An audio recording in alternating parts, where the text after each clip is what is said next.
Hi everyone. Today we're going to delve into the works of one of the most brilliant minds the Renaissance had to offer, Leonardo da Vinci. In this presentation, we consider three of his most iconic works: the Mona Lisa, the Last Supper, and the Vitruvian Man. Being a painter, inventor, scientist, and a visionary all at once, Da Vinci was really the representative of the Renaissance ideal, the coming together of art and science. His works are not only reflect on striking beauty, but are also intellectually imposing, reflecting changes happening in culture and philosophy around him.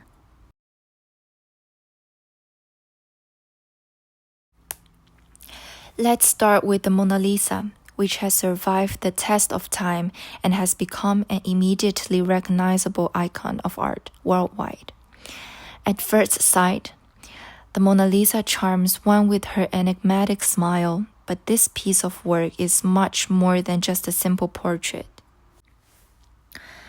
It is Da Vinci's use of sfumato, a technique of soft, almost imperceptible transitions between colors and tones that constitute one of the key elements in making this painting so alive. Please note the corner of her mouth and eyes. They are so subtly blended that the appearance of her changes with the different positions of the viewer.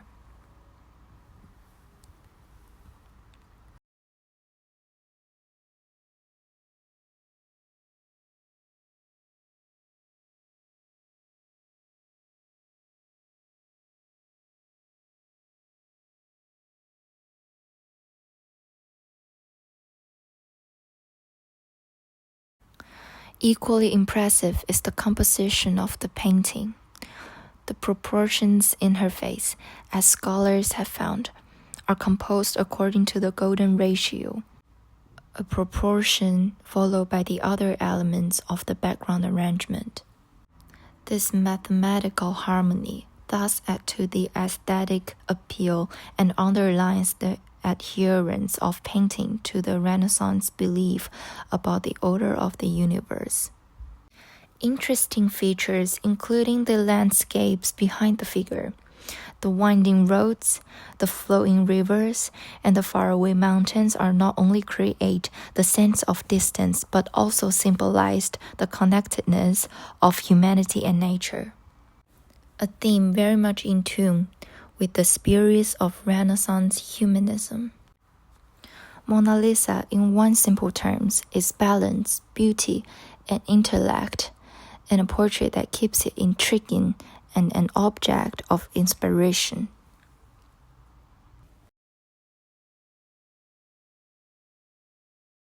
Proceeding on, now to the Last Supper, a deeply poignant fresco of Jesus and his disciples at just that one very dramatic intent.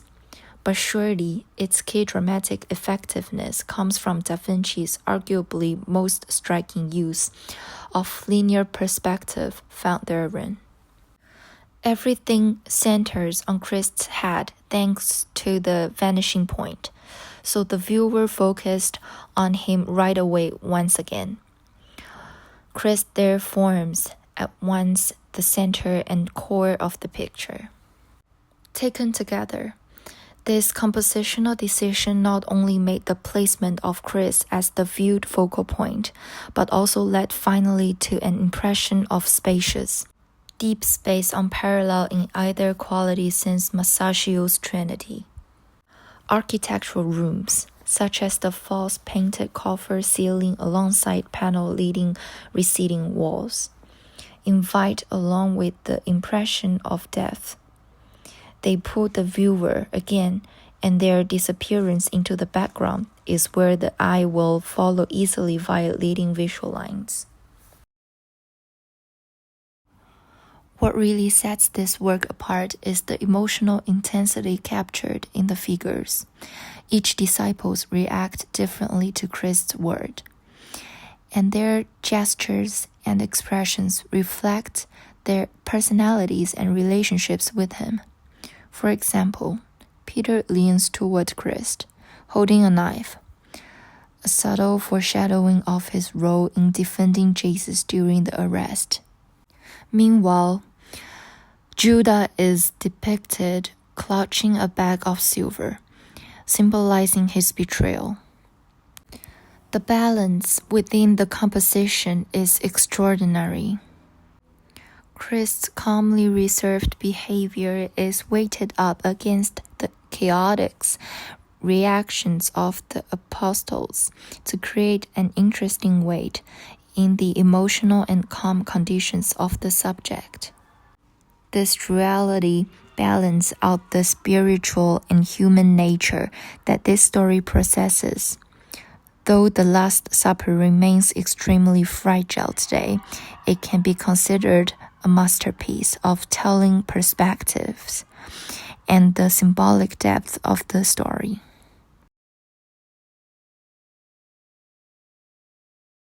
Let's finally turn our attention to the last drawing, the Vitruvian Man, the one which best describes Leonardo's combination of art, science, and philosophy. Thus, the work is inspired by the ideal human proportions described by Roman architect Vitruvius. It depicts a male figure inscribed within a circle and a square in two different overlapping poses. These are not just shapes but cosmic and earthly realms that expresses the correspondence of the microcosm of the human body with the microcosm of the universe.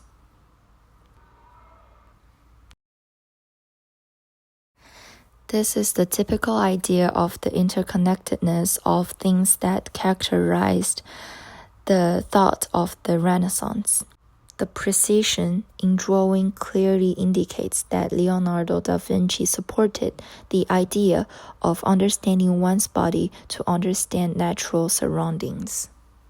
The Vitruvian Man also embodies the Renaissance pursuit of knowledge through observation and measurement. By combining artistic beauty with scientific rigor, Da Vinci created a work that is as much a study of proportion as it is a philosophical statement about humanity's place in the universe.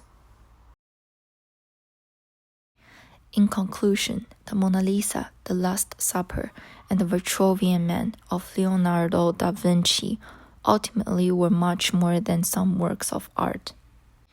They became deeply reflections of the mental currents stirred up in the intellect during that culturally enlightening era of the High Renaissance. Da Vinci expanded the scope and meaning of art through his radical development and use of sfumato, linear perspective, and bringing all components of art together with a scientific approach.